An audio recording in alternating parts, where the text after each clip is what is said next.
Bonjour David. Bonjour. Aujourd'hui, nous sommes donc au Carreau du Temple, au Salon du patrimoine immobilier. Et nous allons traiter un sujet qui est très important, c'est à quoi servent les CGP aujourd'hui ou à quoi vont-ils servir demain. Donc, vous êtes président, David Charlet, de l'Anacofi. En deux mots, l'Anacofi ? L'Anacofi, c'est 8000 entreprises du courtage conseil en banque, finance, assurance. Donc, le gros métier connu, c'est celui de la gestion de patrimoine.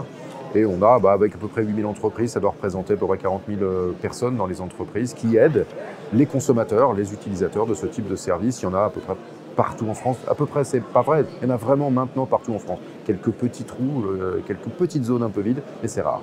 Alors, s'il y en a partout en France, ça veut dire que n'importe qui, quel que soit l'endroit où il habite, peut faire appel à un conseiller.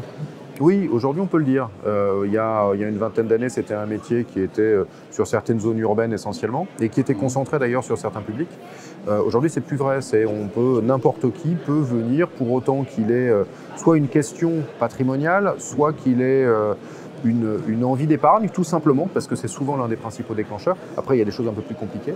Mais oui, bien sûr, n'importe qui peut venir voir un CGP. Alors justement, rentrons dans le sujet. Aujourd'hui, avec Internet, on est surinformé.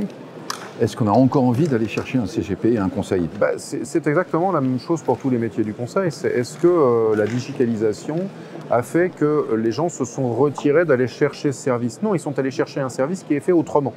Aujourd'hui, le gestionnaire de patrimoine, il peut être très digital.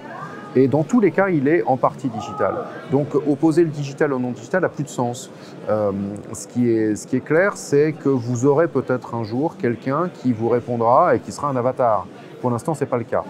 Mais il n'y a pas de problème. Les gens vont regarder, c'est à peu près 3 clients sur 4 qui vont regarder ce qu'on leur dit. Quand on leur parle de quelque chose, ou qui en amont sont allés se renseigner, qui après vont voir un conseiller, ou dans l'autre sens, le conseiller leur donne un avis, ils vont regarder.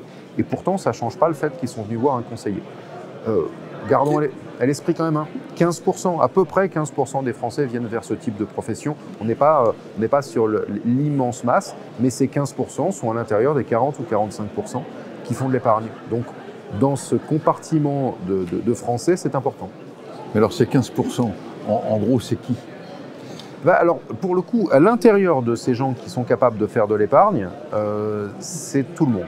C'est-à-dire que les gestionnaires de patrimoine qui au départ étaient concentrés sur un public très profession libérale, cadre sup et encore pas dans tous les univers, c'est ouvert vers les gens les plus riches où elles n'accédaient pas dans le temps, mais c'est aussi ouvert vers ce que certains appellent la gestion de patrimoine social. C'est-à-dire que dès lors que les gens sont capables de faire un peu d'épargne, ils sont descendus vers ce type de publics-là qui ont du coup des problématiques patrimoniales qui vont au-delà de la simple épargne, mais même si c'est que pour ça, ils y vont. Quel genre de problématiques patrimoniales ? Des problématiques patrimoniales de succession, parce qu'on voit quand même qu'on a 45% des Français, là encore, c'est le plus fort taux d'Europe, où on a une transmission intergénérationnelle, c'est le plus fort taux que l'on ait en Europe, donc ça veut dire que monsieur et madame tout le monde qui ont un peu de patrimoine se posent à un moment cette question-là. Ça peut être une problématique de fiscalité en complément de l'épargne. On est le pays le plus complexe aussi d'Europe dans nos solutions patrimoniales disponibles. Ça peut être très simplement la volonté d'être sûr qu'on ne se fait pas vendre le produit d'une gamme. Et donc, on vient faire ça alors qu'on veut faire 50, 100 euros, 200 euros d'épargne par mois, ce qui n'est pas des sommes démentes. Et puis, il y a là, on est ici sur un salon qui parle beaucoup de l'immobilier. Il y a ce sujet majeur de l'immobilier. Quand vous allez acheter votre premier bien immobilier, quand vous allez faire un investissement immobilier un peu plus tard en essayant d'en tirer un revenu, vous aimez bien être accompagné. On pense vraiment aller voir un conseil en gestion de patrimoine pour acheter un appartement ? Vous allez voir dans 70% des cas un agent immobilier et une partie de ces agents immobiliers sont des CGP. Et puis plus vous voulez que quelqu'un traite d'une façon globale, plus vous venez voir un CGP. Parce que quand vous faites de l'immobilier, vous faites aussi du crédit, vous allez lier ça aux autres solutions d'épargne. Un tiers de votre épargne ne sera pas immobilière. Et puis pour peu que vous ayez 2-3 enfants et que vous avez envie d'organiser tout ça dans une projection dans le temps, c'est là que le CGP est utile. Le CGP, c'est quelqu'un qui fait un travail qui est sur la globalité avec une projection dans le temps. Vous parlez de l'utilité du CGP, ça j'ai compris. Mais est-ce que des particuliers sont conscients de l'utilité potentielle du CGP pour eux ?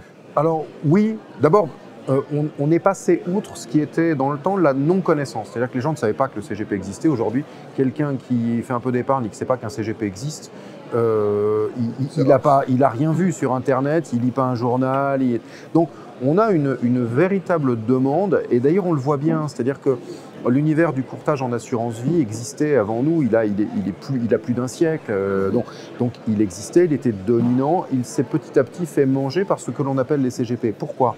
Mais tout simplement parce que les gens ont demandé à leurs conseillers traditionnels et spécialisés, qu'on avait encore dans les années 90 du siècle précédent, les gens leur ont demandé d'être capables d'aller sur d'autres territoires que leur spécialité. Les écoles, les diplômes ont suivi.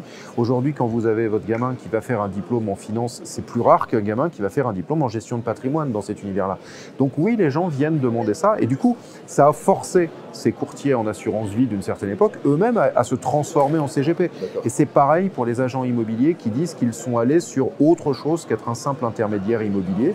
Et du coup, cette notoriété automatique, elle est apparue, et il y a encore 10 ans, c'était une question, aujourd'hui, ça ne l'est plus. Donc oui, on a une demande. D'accord, et le rapport à la banque? Le rapport à la banque, il va avec, c'est-à-dire que quand vous voulez faire de l'immobilier, vous voulez faire du crédit. Quand vous êtes dans une banque, tout le monde a pris conscience, et Internet y a participé, du fait qu'une banque, elle a sa gamme. Alors, elle a une gamme alternative. Toutes les banques ont une gamme alternative, mais c'est des filiales. Donc, c'est quand même une offre de la banque. Et on est dans un pays qui est le pays où on est le plus multi-bancarisé, en Europe, là aussi. Donc, les gens ont compris, ils ont assez facilement et assez simplement compris que peut-être que déjà, avec leur propre banque, ils pouvaient réfléchir à 2 offres. Si on veut en chercher une un peu plus large, il faut aller voir d'autres gens. Et les courtiers spécialisés ayant été un peu balayés, c'est ce qu'on appelle aujourd'hui un CGP. La vraie problématique qu'ont les consommateurs, ils se posent toujours la question qui est: est-ce que je suis en face d'un conseil ou est-ce que je suis en face d'un vendeur? Voilà, ça, c'est le vrai sujet. Quand ils disent « je voudrais bien voir quelqu'un qui soit pluridisciplinaire et capable de m'aider sur tout », ils n'ont pas envie de se faire vendre quelque chose. Voilà. Et là, en effet, il y a un sujet de discussion. Il y a d'ailleurs des désaccords. Nos fédérations de CGP n'acceptent pas trop que le terme de CGP soit dévoyé par des gens qui sont de purs vendeurs. Mais petit à petit, cela s'efface. Même les grands réseaux, qui étaient des réseaux de pure vente, sont allés vers la thématique du conseil. Ça, c'est la réglementation qui a amené, puisque quand vous utilisez le terme conseil, maintenant, il est encadré. Ce n'est pas CGP qui est encadré, mais c'est le terme de conseil. Petit à petit, même ces grands réseaux plus commerciaux que d'autres sont des réseaux à l'intérieur desquels il a fallu avoir des offres larges et prendre en considération des éléments du client plus nombreux. Eh bien donc à suivre. Merci David. Merci à vous.